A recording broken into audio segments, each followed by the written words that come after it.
Cinema, the final frontier. These are the voyages of the new wave nerds, her 5-year mission to explore strange new movies, to seek out gems of films, to boldly watch what no man has watched before.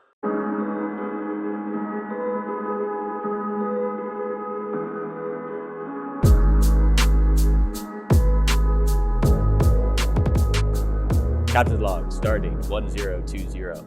Exiled on the planet Vulcan, the crew of starship NWN 1701 must make their way home to the planet Earth to save all of humanity from an unknown probe.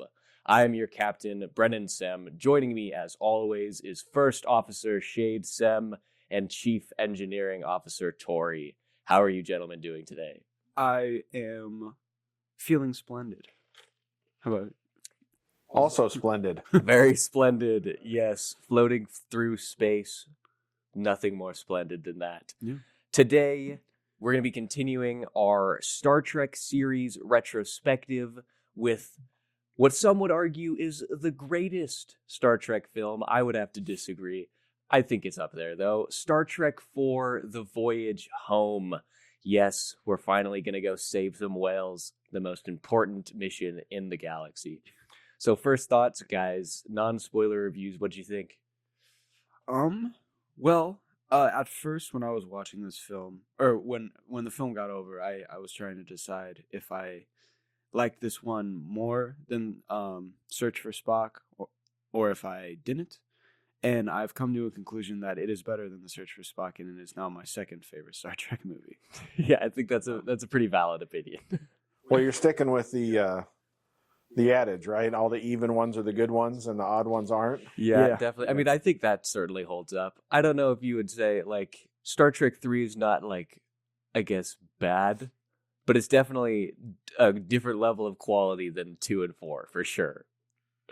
Sure it is, but we had Doc Brown as a Klingon. That's true. Can't argue with that.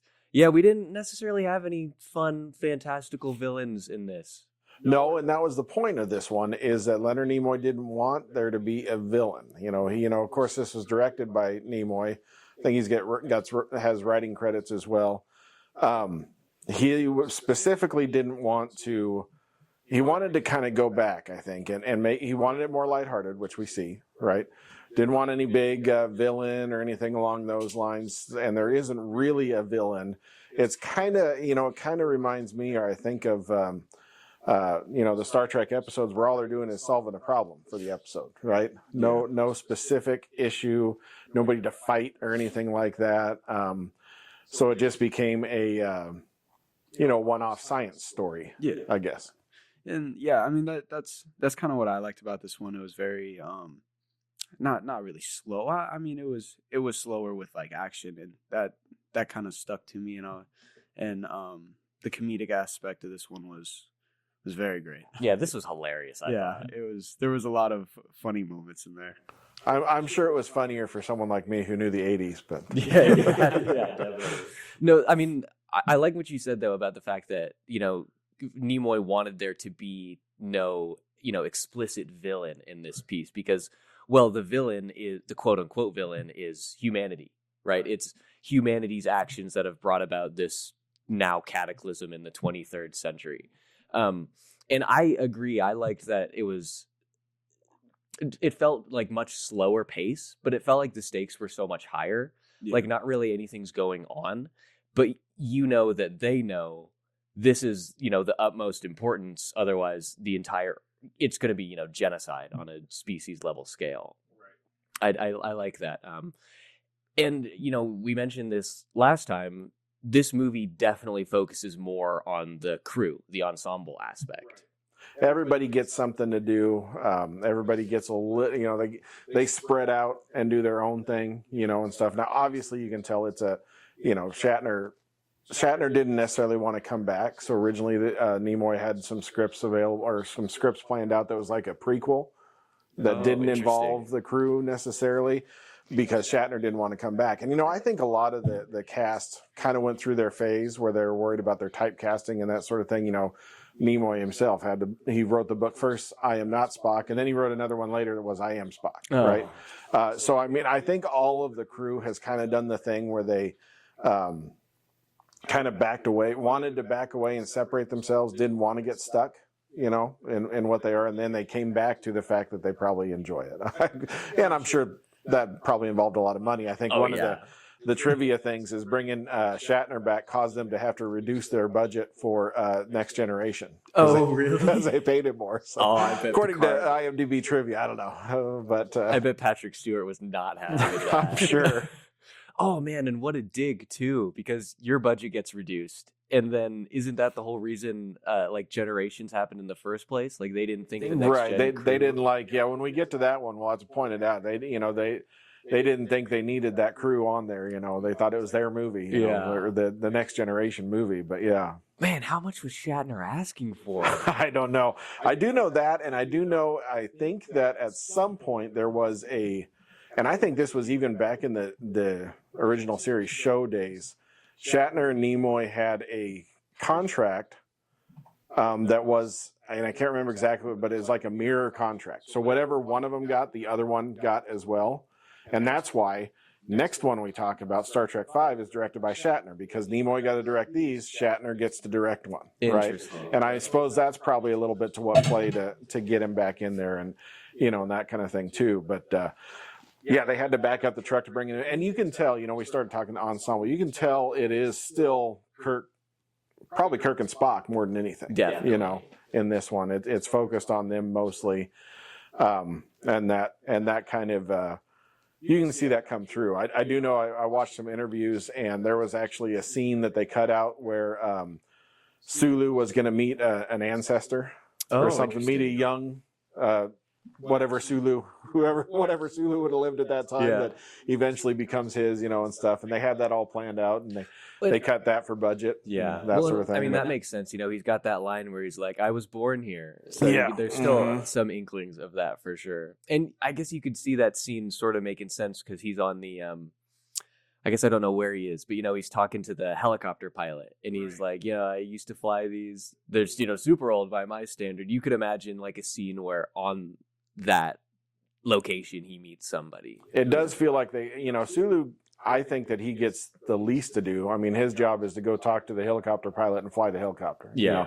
Now, granted, of course, he's helming the ship and stuff, so it's always fun there. But I feel like, of the crew, he's probably the most out of the way, right? Even when Scotty and Dr. McCoy get the tour of the facility and stuff, Sulu's just kind of off wandering around, and that kind of. Yeah, which is kind of weird because sort of in the old days, at least like watching the original series and stuff, outside of Kirk, Spock, and Bones, is like Sulu who gets the most playtime. Sulu and Scotty. It's interesting you say that, because at one point, and maybe if we ever do a full show retrospective, we'll get into this a little bit more, but you'll notice when season 2 of the show comes around, Chekhov comes in, right? Right. And he's got a lot of lines.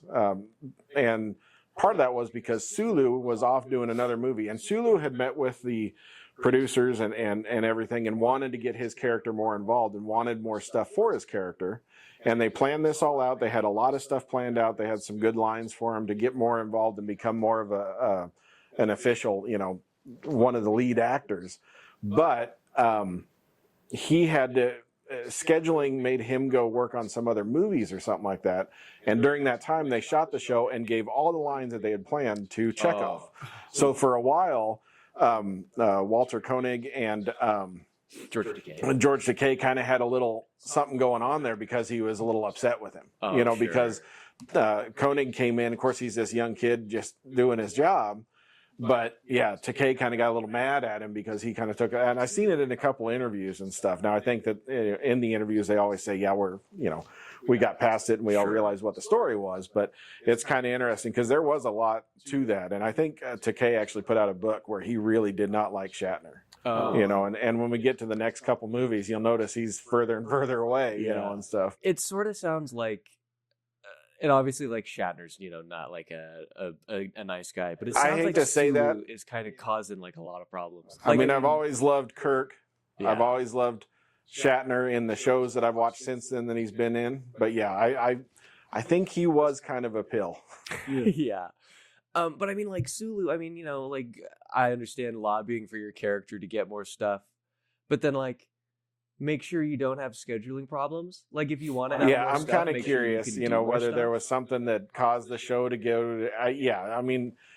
And of course, Sulu nowadays, he's very vocal about all of his opinions, and you can't imagine that just happened now. Yeah. So I'm sure he's vocal about things back in the day too, Sure. and whenever you got people who always think they're right or always, are getting that validation, they probably go back and forth quite a bit. Yeah. So. I did Google it. I Googled how much Shatner earned for Star Trek 4. And according to the AI overview, so take it with a grain of salt, he made $2 million. And he was only willing to reprise his role if he received this salary and was promised to direct the next one. And he also claimed that he didn't get any royalties for his work on the original series or anything that happened before 73. Well, I imagine, they probably had to when they wanted to bring the movies out, they probably really had to back up the truck and get them going or something. Although Wikipedia says $2.5 million for Nimoy and Shatner both, so I don't know. Whatever.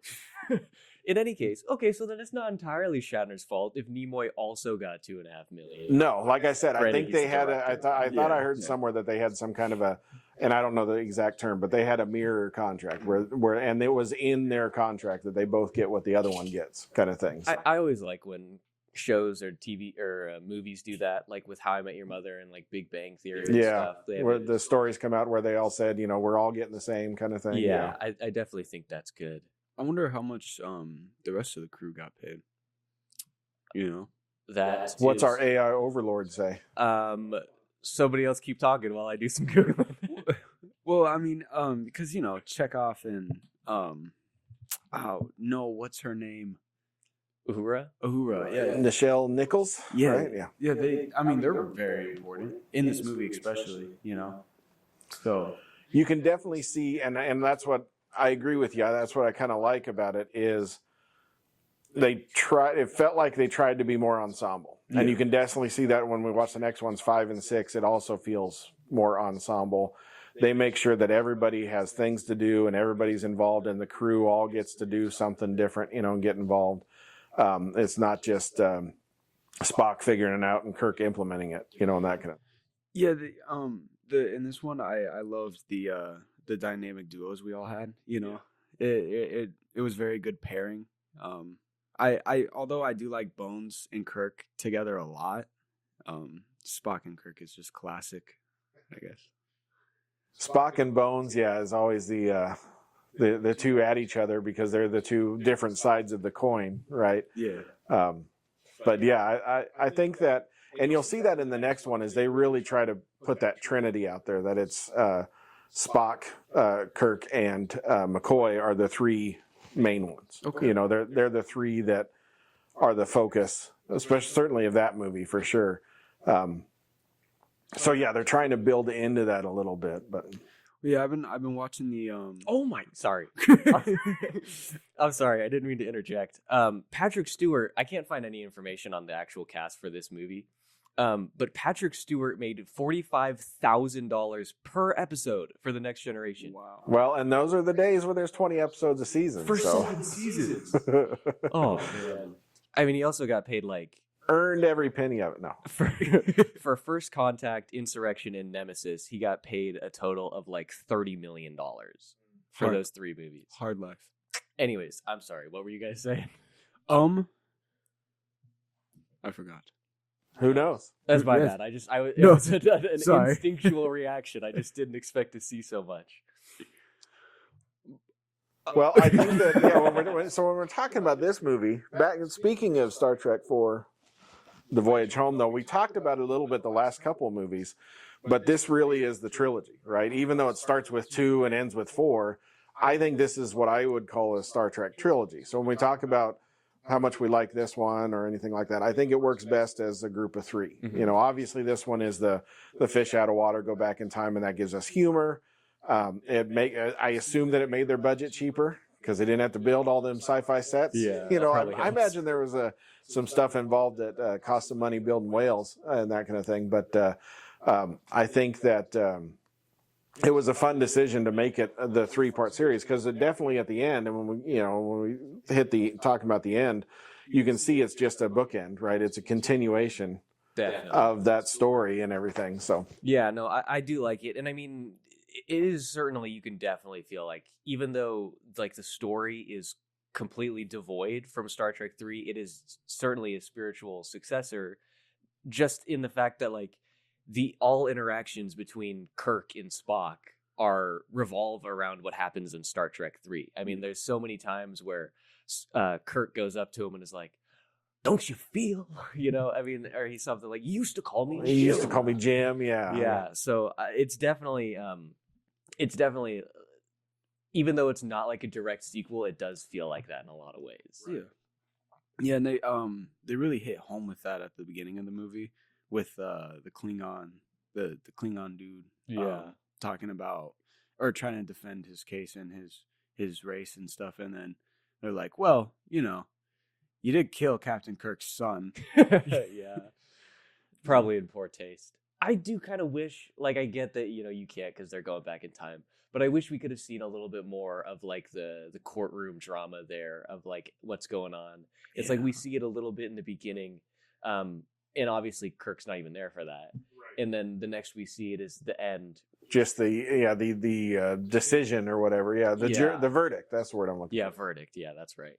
I do wish we'd sort of seen a little bit more of that, or felt it, or if throughout the movie Kirk had been, they'd been like, we have to save humanity, but Kirk had been a little bit like, when we go back, I'm probably going to be executed for my crimes or whatever. It would have, I don't know, felt a little more like it actually mattered to the story. It is fun, the beginning or whatever. They don't know they're going back to save the Earth. They just think they're going back to be court-martialed, right? That's their whole point. Is they just all say they're turning themselves in, basically, is what they're doing. Mm-hmm. So it is kind of fun with that. And then what they name the bounty, is that what it? Or whatever. When they mentioned that he had a sense of irony or whatever, but I don't know. I thought that it was pretty fun.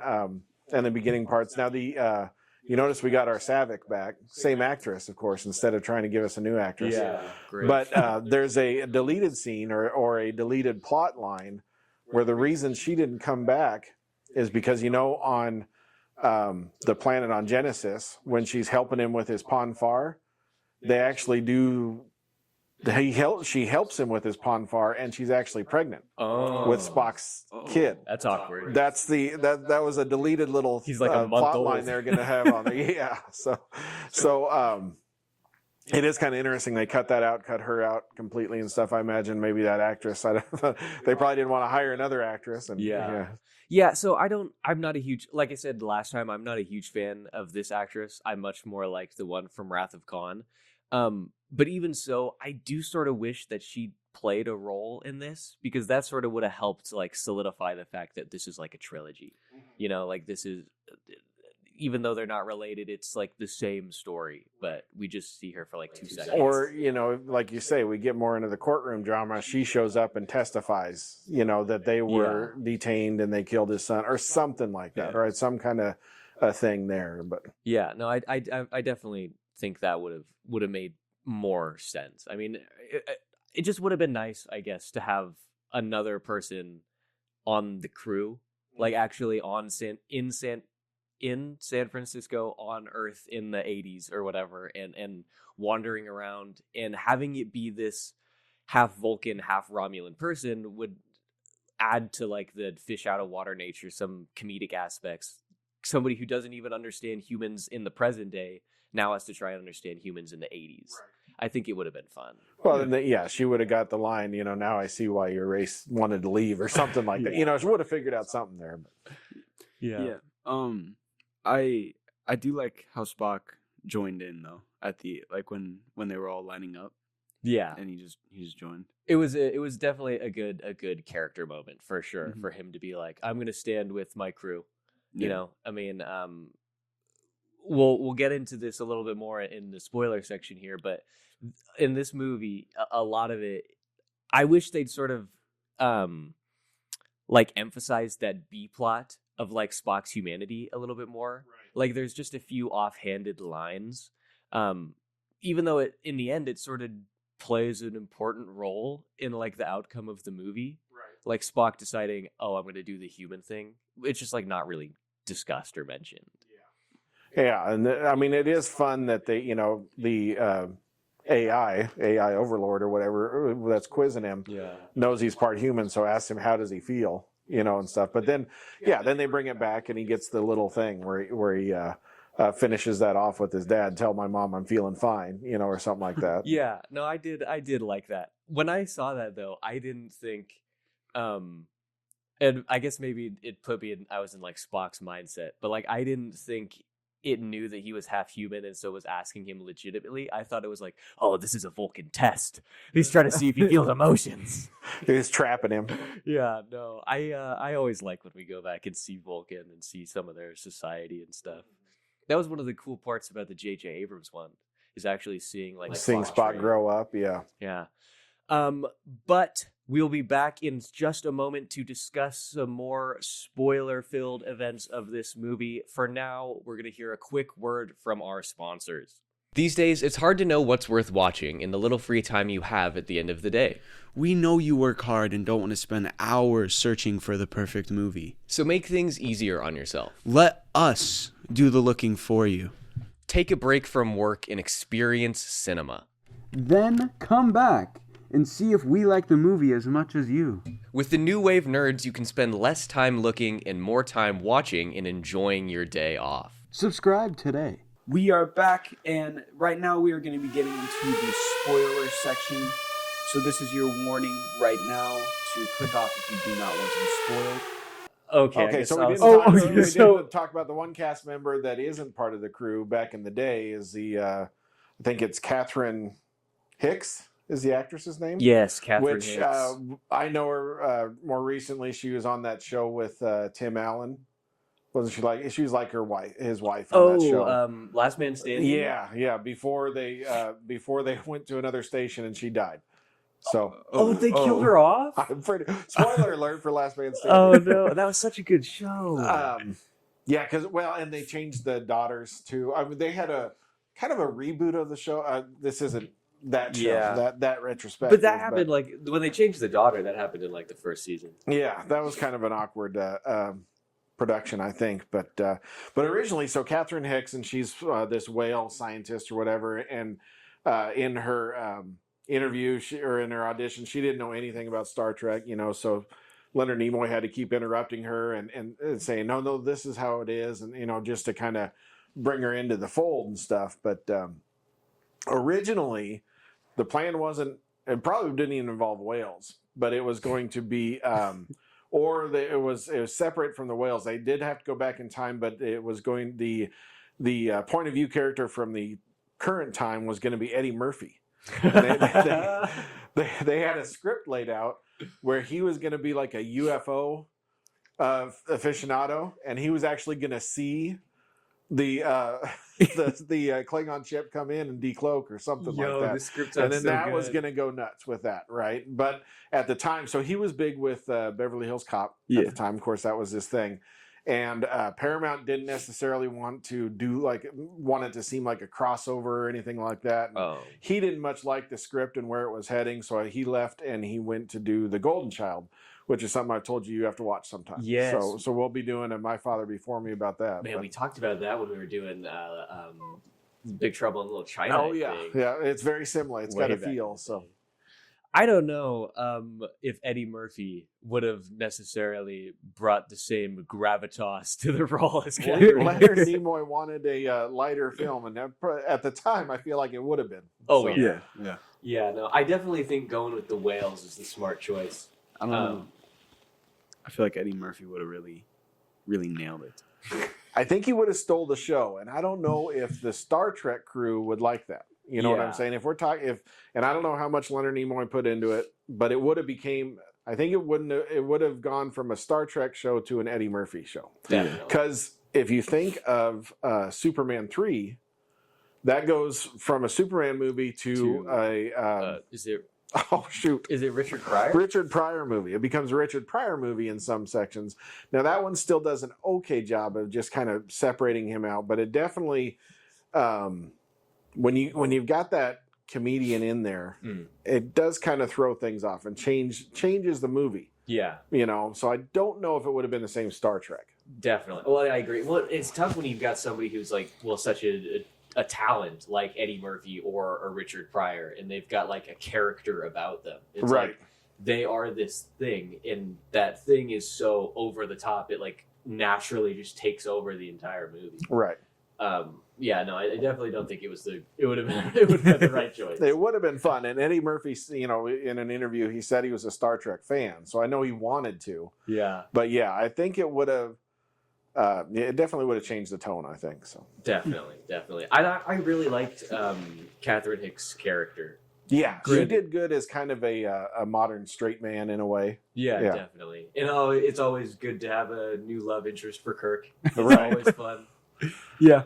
And then she gets to dump him, or she gets to love him and leave him. But That was wild. Well, so that we were talking about that earlier. Is like they're really just going to let this lady stay in the 23rd century? well, she's the only whale expert, I guess. Now, granted, their databases, I'm sure they can pull up whatever they want. but Yeah, I mean, I don't think. I mean, I could be wrong, but I don't think that there was like a massive, dark ages between the 1980s to the 23rd century. Like you probably got all the records. Yes. Or at the very least, like, what whales are.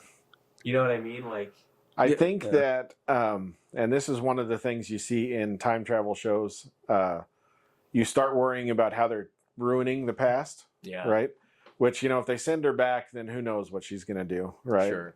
Now, granted, and I saw a thing that Chekhov is actually the worst person who ruins a past, because at one point he throws his phasers at the guy chasing him.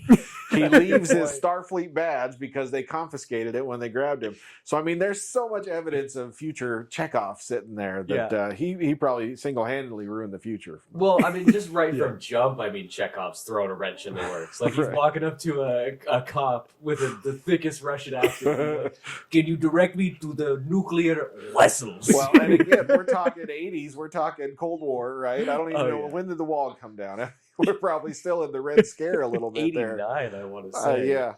Yeah, no, it's a little bad timing for Chekhov to be there. Well, it is fun. So you mentioned he walks up to the cop. In that scene, there's a little bit of trivia that's kind of fun. The lady that he asks when they say, "Oh, I think it's in Alameda." Oh, yeah. That's a lady who her car got towed because they needed to clear out the area. Really? So she just kind of stuck there. She said, "Well, just let me be in the show." And they paid her so that she could pay to get her car out of impound. So, but all she did is walk. She improv the line, and stuff. So it's kind of fun that it was left in there and stuff, and that sort of thing. But sorry, go ahead. I was gonna say that's all it takes to get into a movie. That's right. Just park your car in the wrong spot. Just ignore warnings. I'm sure that's why it was towed, because they were posted, months in advance or whatever. Definitely. Well, and we mentioned the comedic aspect earlier. I mean, this is one of the best scenes for that, where Chekhov is just wandering around talking to this cop, and the cop's just like just staring at him. Yeah. Well, like you said, the lady's like, "I think it's in Alameda." And he just looks at the camera, like, "Is that what I just said?" It was really good delivery, which honestly I didn't expect. No, like I thought if there was going to be a lot of obviously I've seen this before, but I don't remember it very well. If there was going to be comedy, I expected it to be like really hokey, like just like bland, like pity laughs. But there were legitimate like funny jokes in here. It was fun, yeah. I thought that it was, it's well made. Nimoy. To be honest, I don't know what else he's directed. I know he's directed some things other than our Star Trek movies and stuff, and so I think he's a talented director from that standpoint. But yeah, there's a bit that that I thought was really funny. It was when Kirk and Spock are getting a ride from the girl in the truck for the first time, and pause. Sorry. And she asks him like why Spock's like that, and Kirk's like, "Oh, he did a lot of LDS back in the day." LDS. I thought that was so funny. Are you just gonna wander out in the park? It's his way. Yeah, no, that was good. Well, and so I mean, okay, as far as like Shatner's improv skills go, not Shatner, Kirk's improv skills go. Right. Normally, he's really good at thinking on his feet, but saying that Spock was a part of the free speech movement at Berkeley is not the smartest play. I mean, he puts a guy to sleep on the bus. He's a monk. Yes. He's an ancient monk. You He's could trained in the definitely- mystical arts. He just wandered in from Timbuktu or whatever. Yeah, they're friends. It's whatever. Unlikely friendship. I was looking through Nimoy's filmography. He's got 13 things under his credits, and Star Trek 4 is the highest rated one. As director. Yes. Okay. I thought I might be confusing him as a director with Harold Ramis. Oh, Because Harold he's Ramis really has good. done a lot of directing too. So maybe I'm kind of conflagrating. Yeah. They do kind of look alike. And they're of that era, I'm Yeah. I'm old and I only know people. But Interestingly enough, Star Trek 4 on IMDb is listed as a dark comedy. Oh. So, I don't know if I'd call it dark. yeah, but I would definitely would. I wonder if that's just a classification because Star Trek isn't necessarily a comedy, so they have to throw that in there a little bit. I don't know. Yeah, I suppose. You in this movie, speaking of dark, you can really tell Leonard Nimoy loved whales with the whole and in a way that he really wanted to attack whale poaching or not. Oh, poaching. yeah. Mhm. Well, I mean, yeah, he's showing some like gruesome footage. And Yes. Like in the middle of the movie. and they sound and all the facts that she was saying, sounded legitimate. Like they sounded like he was like, all right, I just want you guys to know that whales, they're going extinct. Yeah. And Definitely, as soon as they decided that whales were going to be the way to go, he was definitely like, okay, I got to find a way to make sure that this message is throughout the entire movie. I got to make sure that you feel the importance of what's happening here. I did not expect those videos to just pop up. Yeah, You know, that's I can. unexpected. I mean, I can tell you as a child that time. I remember when it was such a big push that whaling was becoming such a thing, and they're starting to realize, that the Yeah. whales were going away. I remember all the PSAs and the stuff, and talking about it in school and that kind of thing. So, I mean, it was a big deal. And Nimoy, he always was an activist, even back in the '60s, and stuff. He was a big political and environmental activist. So he was happy, like you say. You can tell that he wanted to make it about something like that, some environmental aspect, just so they can put that out there and get it going. Well, and I mean, that even comes through a little bit now I'm thinking about it in Star Trek 3 too, right? Because the whole idea of that, it's a movie entirely about terraforming, right? And making places hospitable, yeah. right? Yes. I mean, you could see like the idea of like, he would think, oh, this would be a cool thing to do in like, say, the Sahara or whatever. Right. Make it like a nice verdant little place. There's a scene where they're getting the tour in the whale exhibit, and he's like, well, but it's not logical. And then the lady's like, well, humans aren't logical. Yeah. It's a pretty cool line. Which you would think Spock would know. I Well, mean, yeah. he's definitely got enough experience here. Granted, he's But that's recently never stopped resurrected. him from calling out whenever Kirk's Yeah, Kirk's not Spurk. being logical. Spock and Kirk, yep, that's their ship name. The USS Spurk. Oh man, that sounds really close to a slur. Well, so I mean that gets into the whole story of the reason. I don't know if we've actually specifically stated it, but the reason that they're doing this is because some alien species has come that talks to whales, right? And Yeah. and it's kind of fun. Spock says, it would be a little, and I can't remember the word he used, but a little self-centered to think that aliens would only come to our planet to talk to humans, Yeah. right? And stuff. So that's when they figure out they're talking to whales and that kind of thing.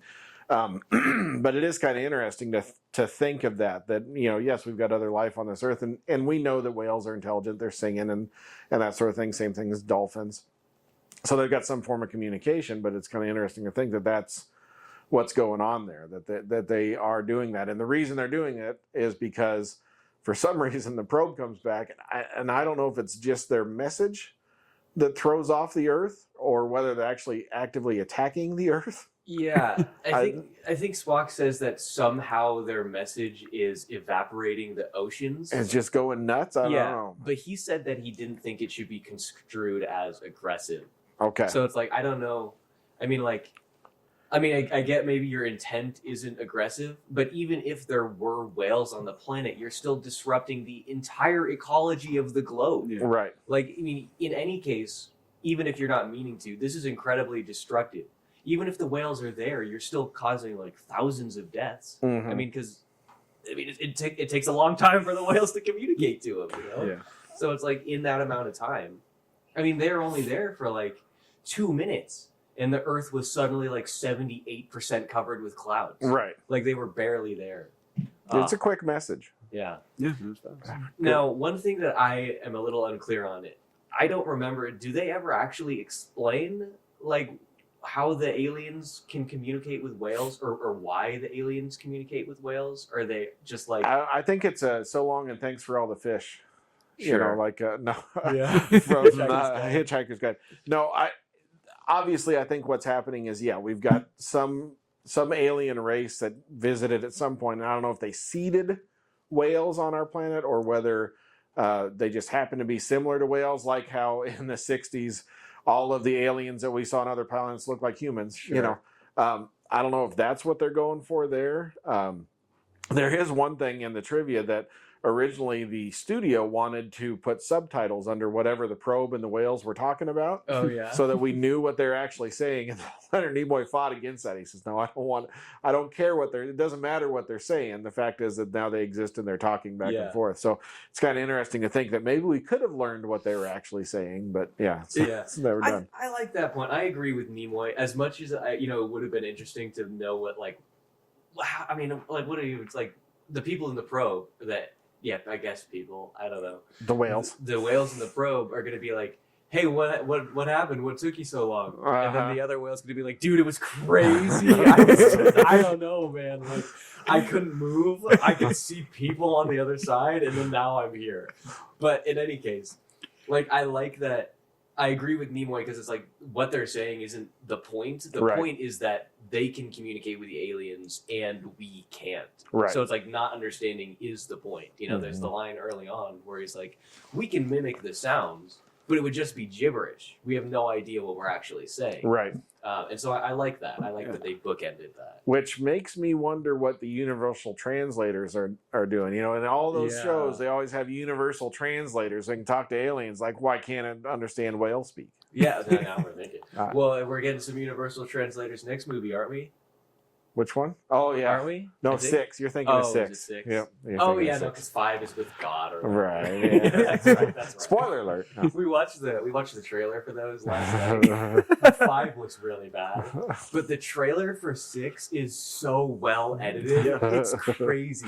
Like the voiceover over it and with the music, it like fills you with this sense of like, oh, the stakes are rising. It was so masterfully done. The whole time when we were watching the trailer for 5, we were just laughing. Yeah, it was hard to watch. I'm excited to see Shatner direct. Oh yeah, it's gonna be fun. We get a Vulcan neck pitch a horse.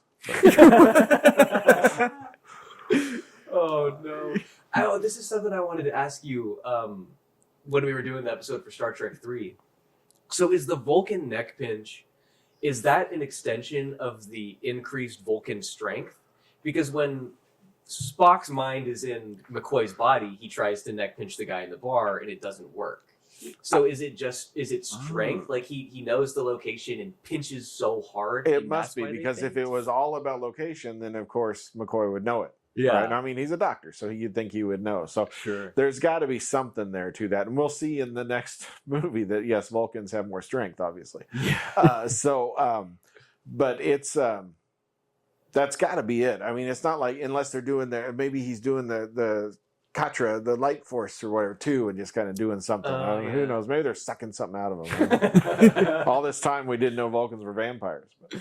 Oh man. Well, they got the pointy ears. They're halfway there. They just got pointy teeth. Spock versus vampires. We should get to work. Yo, could you imagine Abraham Lincoln Vampire Hunter, but it's with Spock instead? That would be such an interesting movie. Well, in the original series, he actually looked more devil. He had bushy eyebrows, and his ears were a little bit more pointed, I think, and they had to tone it down because test audience thought back in the 60s, it looked like the devil on the screen. So That's fun. Oh man. It was the 60s though. Speaking of Vulcan neck pinches, we get the best one ever here with the punk rocker on the bus, which Leonard Nimoy says he specifically pointed out it was his idea because he was on a bus one time. And he said, if I was Spock, I'd be able to pinch the crap out of that guy or something. That's so funny. But that guy. It's kind of fun that punk rocker was an associate producer, who they just told him dress up like a punk rocker, and then once he was on there, they said, "Okay, now make us a song," because they didn't have so he had to do the "I Hate You" song or whatever that he actually had on his boombox. But that's so funny. Yeah. Oh man, I love seeing the very put together like crew of the Enterprise against 1980s San Francisco. Yeah. It was very fun. fun. And I told you, I warned you that Hulu still had his nice cape too. Yes. Oh man, yeah. God, I hate that costume design Because they've been on him. wearing those clothes for 2 movies now. So. I know they gotta smell bad. Man. I don't know why they didn't use any money to get new clothes. Well, sorry. That's what confused me. Is Kirk goes and sells those glasses, and then he's like, and then I can't remember who was with him. I think Spock. Spock was with him. Yeah, and Spock was like, "Well, didn't McCoy give those to you?" And he's like, "But yeah, but when I get back, there'll be a fresh pair waiting for me." And then throughout the movie, I'm like, there's other time issues and time travel issues that I'm just trying to figure out. Like, okay, well, how's he going to get the glasses back if that's just not going to exist anymore? Or I think that was a dropped plot hole line. Yeah. he's not really getting them back. He's just I don't know. But it is interesting because so if now those glasses aren't unique, there's 2 of them in the world now. So whichever ones that we don't know. Well, we do know because when McCoy gives him the glasses, they aren't shattered. The lens isn't shattered because they get shattered. They show it at the end of 2, right? When he picks it up to read and the lenses are broken from the battle or whatever. But it is kind of interesting that they do that. Now, like I say, he says, is that a lot? Yeah. We don't have money in the 23rd century. I like I liked him giving the glasses away because when he gets the glasses at the beginning of Wrath of Khan, McCoy gives them to him, and it's like Kirk accepting that he's an old man now. Right. It's like, okay, I'm way past my prime, and then the movies that follow after are all like Kirk battling his age, right? Mm-hmm. He feels slowly feeling like an older man, and he's trying to recapture his childhood. And then in this movie, he gives the glasses away, and at the end, we are in the spoiler section, right? Yeah. In the end, he regains the captain of the starship, which is the thing which really grants him purpose. Right. I like that as a vehicle. Yeah, it's almost like he's regressing to a younger age in that way because he's going back to what he did as a younger man, and of course, next few movies, we'll see him bouncing all over the place. Yeah, definitely. I the time travel stuff is definitely weird. Like with the glasses, and then you and I were talking earlier with like the transparent aluminum. Yeah. Scotty just gives him the formula, and Bones is like, "Hey, should we do this? We altering the future." And Scotty's just like, "How do you know? We don't know. He didn't invent it." It's like, Look, you're still throwing things off a little bit, yes. Yeah, at minimum, it's gonna throw things for a loop. Like it's time travel 101. You guys have traveled time thousands of times. You know what I mean? Like, you've got to understand the basics here. Well, yeah, they just help create, invisible aluminum. Yeah, in the 80s. You know what I mean? Like, this is a technology that is, like, advanced. Yeah. Like, it's not developed for, I guess I don't know how Actually, long. on IMDb trivia, it says 2009, somebody actually invented it. So. Okay, so 30 years. But I mean, we're inventing that in 30 years. Like, technology, it is exponentially, it grows exponentially. So, like, 30 extra years with this transparent aluminum, what discoveries, what inventions have been made since then that have, changed the way the technology works in the culture? I got to wonder, though, you also got to consider manufacturing techniques. Because if we think of, okay, yes, we've theorized quantum chips, and stuff like that, or 4-dimensional chips and that kind of thing that are doing this. Can they even create? I mean, are they at a stage where they can understand whatever Scotty fake typed on that computer? Because I guarantee you what he was typing wasn't controlling that screen at all. Who can peck that fast? Yeah, no. That is the best line, though. The hello computer. I use that all the time. I'm afraid I say that way too much at work. But he used the mouse and hello computer. And what does he say when he's like, use the keyboard? Yeah. Like, keyboard. How quaint. How yes. quaint. And then, he's doing the fake typing and the screens are... No, that's not... none of that was real. I don't think he gave him real transparent aluminum. That's actually a good point. He could just... Well, no, he did need the formula because they needed the aluminum for the ship. Never mind. I was going to say he could have just given him something fake and then been like, all right, I've given you the formula. Now give me all of this stuff you got. I don't know. I mean, that was definitely like... It was weird. I feel like if you're going to address time travel stuff, like if you're going to have a character say, are we altering the future? Then you should probably actually address it in the movie. Right. Rather than just like joking about it. Well, they should have came back and said, and all of a sudden the windows are a lot thinner or something because they... That would have been really funny. They've made that many more advancements or something. Yeah, it's like a quarter of an inch Right. Oh, man. Yeah, see, Leonard Nimoy really... Or they come back and that glass wouldn't have shattered then that we saw because they made it better. See, there we go. That's right, because we did replay that entire scene. Right. That would have been really funny. Somebody comes up and says, "This won't shatter. It's been." It's only a quarter of an inch. It's transparent steel. Oh man. But I don't know. Any final thoughts, guys? Yeah. It's also a little redonkulous that they were like, "Hey, let's park our ship in the middle of a park." Oh yeah. That part was crazy. Well, that's the part that is. I'm curious the writing process there because obviously Klingon ships have the cloaking, Federation ships didn't. Yeah. So I mean, did they get to the point where? I'm kind of curious what they would have done if they wouldn't have had the previous.